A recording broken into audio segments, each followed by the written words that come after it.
Bienvenidos a una nueva edición de Galleta de Campaña en Video Podcast. El gobierno cumplió los 100 días, pero los militantes del Frente Amplio le empiezan a reclamar un poco más de celeridad. Además, el Partido Comunista y el caso de los sindicalistas vinculados al FUSBOC está empezando a hacer ruido en el Frente Amplio. Llegó Juan Castillo y empezó a ordenar un poco la situación. Exacto, el martes por la mañana el Ejecutivo del Partido Comunista se pronunció y respaldó a los dos implicados, que son Óscar Andrade, el senador, y el diputado Daniel Diverio, y la que es secretaria de Finanzas tanto del Zunca como del partido, Laura Alberti, y arranca a moverse ahora sí el tema a nivel político. Ana Olivera informó el lunes al secretario ejecutivo y a la mesa política del Frente Amplio, y ahora está por ver cómo sigue la causa en Fiscalía. Los legisladores comunistas, los que están bajo la lupa, pidieron ser recibidos. Sí, en este caso también pidieron que les tome declaración el fiscal. Tanto Daniel Diverio como Óscar Andrade van a ser asistidos por el abogado penalista vinculado al Frente Amplio, Gonzalo Fernández. Fue ministro de Defensa, fue secretario de la Presidencia, una persona muy cercana a Tabaré Vázquez, y además un reconocido catedrático en el tema del derecho penal. A pesar de que en realidad ellos dicen que quieren que los citen aunque sea como testigos. El fiscal Gilberto Rodríguez, que es el que está llevando la causa, ha dicho que los quiere citar como indagados. En caso de citarlos como indagados, que precisan ir con abogado. En caso de ir como testigos, no precisarían el abogado, pero bueno, en este caso ya se sabe que va a ser Gonzalo Fernández. Después está el otro tema, que es el tema del Parlamento, donde ambos tienen fueros y en realidad, en el caso de que él los quiera imputar, ahí va a tener que procederse a un desafuero. Sí, está descartado de momento de que se vaya a pedir el desafuero. Eso lo aclaró el fiscal el mismo día que dijo que surgía que el Partido Comunista estaba implicado en una presunto esquema de financiamiento irregular. De momento no está planteado. Sí, no le han dicho nada públicamente al fiscal, pero no cayó para nada bien ese tema de que el fiscal hablara de toda esa implicancia de todos ellos, cuando en realidad luego dice que lo único que tiene es el testimonio de las 3 personas que acaban de ser condenadas y no dice que tenga ninguna otra prueba. Hay otra cosa que dice la fiscal adjunta en la audiencia, que es que sobre todo el abogado designado por el fondo que se llama FUSBOC, que es de las cámaras empresariales y del propio Zunca, ha colaborado mucho. Quizás ese abogado, que es Óscar López Goldaracena, que también es una persona vinculada al Partido Comunista porque fue senador suplente, capaz que él sí ha reunido alguna otra información y eso puede estar en la carpeta y capaz que ahí puede aparecer.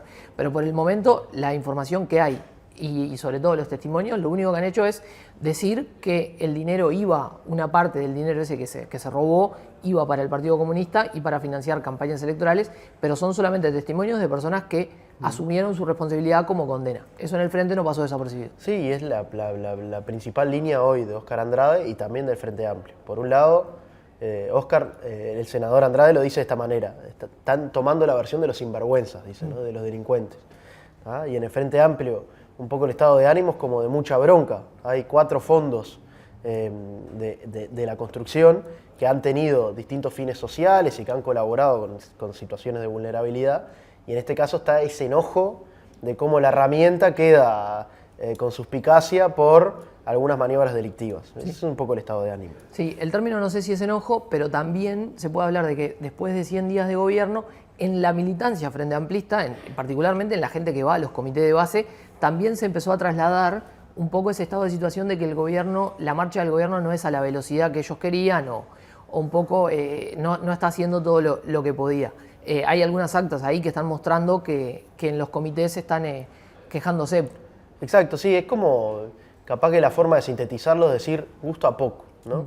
Excedimos justamente a un acta de un plenario de la Coordinadora B, que reúne a todos los comités de la zona céntrica, Palermo, Parque Rodó, el centro, Cordón, y en esa acta surgen distintos planteos de comités que son ilustrativos. Por ejemplo, Comité 28 de noviembre dice que si Orsi hubiera recorrido más el interior, hubiera colaborado mucho en la campaña de las departamentales, donde el saldo es positivo porque el Frente gana una intendencia más de la que tenía, pero no fue el resultado que esperaban. Ellos hubieran esperado ganar más intendencias y más municipios.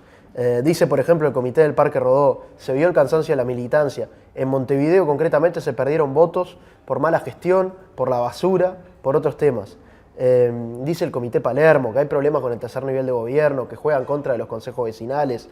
Dicen, por ejemplo, que todas las auditorías y lo que se iba a denunciar como proyecto Neptuno al final nunca llegó en cuanto al gobierno nacional. Está como esa sensación de inconformidad, y esta es un poco la palabra, la visión como del Frente Amplista militante, ¿no? El más militante. Sí, son militantes de base que de hecho van a los comités los días estos de invierno, en los que hace frío, pasan horas ahí discutiendo sobre temas sobre los que les interesa, pero que no tienen implicancias o que además no reciben un sueldo. Y por eso es que el Frente Amplio de alguna manera siempre se ha jactado de escucharlos mucho. En eso están trabajando en algunas cuestiones de rehacer el plan, el FAT Escucha, para no perder ese vínculo con la militancia, que el Frente cuando perdió las elecciones dijo que lo había perdido y que eso era un error que no podían volver a cometer, y ahora el Partido Nacional está ingresando en su etapa de autocrítica en la que también dicen lo mismo.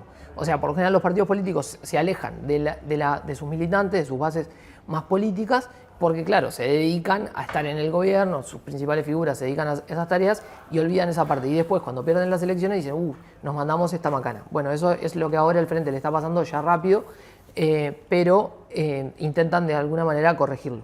Y el otro tema que teníamos para hablar el día de hoy está vinculado con el ex fiscal de Corte, Jorge Díaz, actual prosecretario de la Presidencia, y el fiscal Ricardo Percivale. En este caso porque la oposición logró convocar a Percivale al Parlamento por unos dichos que dijo de cuando Jorge Díaz lo perjudicó. Jorge Díaz es como una figura que a la oposición le genera sensaciones, digamos, que siempre están convocándolo todo el tiempo. Exacto, sí. Por ejemplo, el Partido Colorado está dividido en cuanto a Bordaberry es alguien que ha defendido a Jorge Díaz o que lo ha respaldado su figura, pero también tiene gente en ese mismo partido que, entiendo, lo culpabiliza a Díaz por toda la situación que le pasó al ex ministro Adrián Peña en cuanto al título, ¿no? Sí, y también tenés, para un tema de hoy en día, la gestión del gobierno, por ejemplo, que el tema del Ministerio de Justicia, que iba a mandarse en la ley de presupuesto. Cuando vos entrevistaste a Orsi, Orsi dijo que bueno, que estaba viendo eso, y ahora la oposición salió enseguida a decir que una de las razones por las que no quiere que este gobierno tenga adelante un Ministerio de Justicia es porque está Jorge Díaz en el gobierno. Es como un poco raro todo lo que ocurre. Pero yendo al tema concreto, lo que supimos acá es que tanto militares retirados le dijeron a blancos y a colorados, le hicieron saber que dándole vida a Percivale por esta cuestión de su encono con Jorge Díaz, se estaban olvidando de que era un fiscal que ellos siempre han criticado porque ha tenido la mayoría de los procesamientos en causas vinculadas a delitos de lesa humanidad. Entonces lo que le dijeron es, no se olviden que por pegarle a Jorge Díaz están levantando a una persona que ustedes mismos la han cuestionado. Y además otra cosa más que les hicieron llegar es el archivo de cuando Jorge Díaz fue designado como fiscal de corte. En ese entonces todavía había algunos legisladores que se mantienen, por ejemplo Pedro Bordaberry, y ahí Jorge Díaz les hizo saber que iba a cambiar a Percivale como fiscal. Entonces, como que todo eso quedó en actas y hay archivo de eso, le dicen, bueno, miren que Jorge Díaz también les avisó que todo esto iba a pasar. O sea que es un archivo y le juegan contra. Ahí va, sí. Y de hecho estamos nombrando casi las mismas personas, porque en aquel caso era el Percivale lo que denuncia es que Díaz lo sacó de una causa en la que estaba implicado Gonzalo Fernández. Es un poco como circular toda esta discusión, siguen apareciendo los mismos nombres, pero bueno, lo cierto es que Percivale va a ir al Parlamento, hay que ver qué es lo que hace la oposición después de eso, pero a la vez también qué pasa con este Ministerio de Justicia, que es una promesa de campaña de Orsi, y que tanto blancos como colorados en realidad estaban a favor. Y que recordemos va a ir a diputados, porque en la comisión del Senado el Frente Amplio no estaba dispuesto a darle los votos para convocar a Percivale, pero sí lo convocan a esta comisión de diputados donde la coalición sí tiene mayoría. Exacto, porque y eso es una cosa que está pasando todo el tiempo, ¿no? Intentan en el Senado una cosa, no logran la mayoría, lo van a terminar haciendo en diputados. De hecho, mientras grabamos este video se está discutiendo la rendición de cuentas y no sabemos exactamente qué es lo que puede terminar saliendo, porque el Frente todavía no tiene mayoría y Cabildo Abierto en este caso no se expresó. Hasta acá una nueva edición de Galleta de Campaña, nos reencontramos el próximo miércoles.